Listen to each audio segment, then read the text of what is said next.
Hello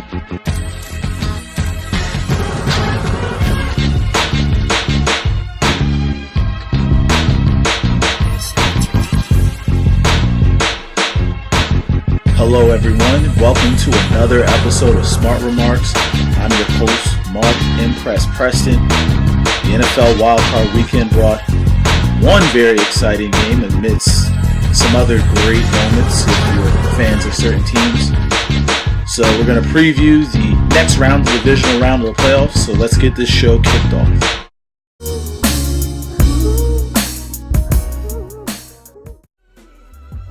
Okay, for our Mark segment this week, we're going to focus in on, first, Matt Ryan and Tony Gonzalez. Matt Ryan, most importantly, needs to prove that he's progressing as a quarterback. As quarterbacks, you usually get the credit undeservingly when your teams do well, and also undeservingly when your teams do poor. It's the name of the game. So, Matt Ryan, fourth time around, he's at home with another bye. Falcons need to find a way to get it done, as well as Tony Gonzalez. I mean, he's probably one of the top three greatest tight ends of all time. All those games, all those days he's been putting work in, and yet he has never won a playoff game at all. Can't really fault him, but at the same time, from a sentimental standpoint, it'd be nice to see Tony Gonzalez get close to getting a championship, or at least get one playoff victory. Also, in other news, just want to congratulate the Cleveland Browns for finding another guy to run their franchise into the ground. But actually, I think Chudzinski's going to do a pretty good job. He had Cam Newton in Carolina. He's coached some other places. So we'll see what happens with that new regime in Cleveland.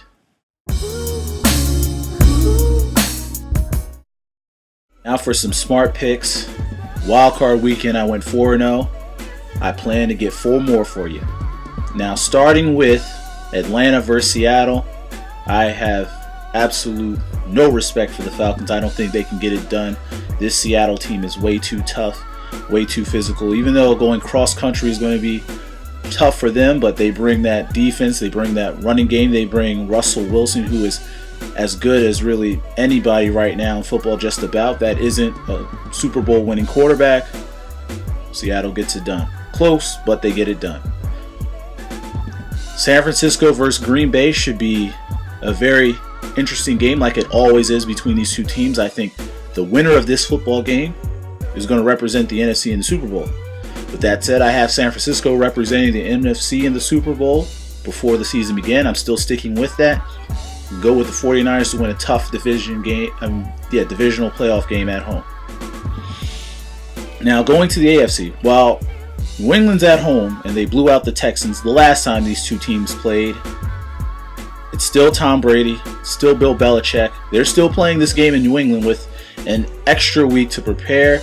I think the Patriots will win that football game. It's going to be tough. It's going to be a lot closer than 28 points, but I don't think the Patriots will be too worried this week.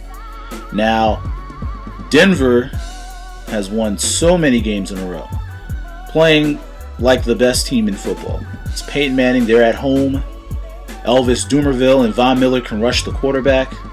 Not as confident about the Ravens this week going in there and getting a win, but I believe somehow, some way, they'll find a way to do it. I don't think Ray Rice is going to fumble the football this week.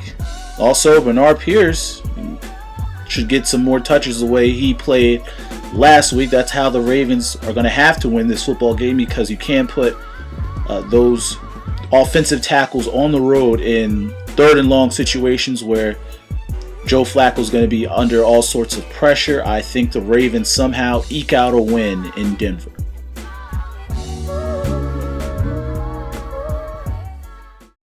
Okay, so for our question mark segment, the obvious hot topic as of late, especially after the wild card playoffs, was, did Mike Shanahan, did the Redskins, did RG3 handle his injury situation correctly as far as the playoff game? Well, I know one thing. Redskins weren't really complaining too much when RG3 was on the field, making plays against Dallas, and in the early part of the Seahawks game, he was making plays then. I really think that RG3 did the right thing by playing. I respect the warrior mentality. I felt like if the Redskins could have done anything different, they could have certainly called a different set of plays because RG3 is a credible pocket passer as well, so you didn't really need his threat to run the football as much. They could have also given their running back some more plays while they were still ahead in the game and had momentum, certainly. And really some of his teammates could have stepped up. I saw some key drops from Santana, Moss, and Hankerson as well. Again, much respect, even though RG3 did suffer quite a serious injury during that game. Much respect to him going out and giving his team the best chance to win, which I felt like the Redskins did have the best chance to win with him being on the field. Just want to thank everyone for watching Smart Remarks. And there's going to be a lot of exciting football games to get into this weekend. This is for a trip to the conference championship game, so these games ought to be very tough, very physical, very fun to watch. So we're going to take a knee here, and I'll see you next week.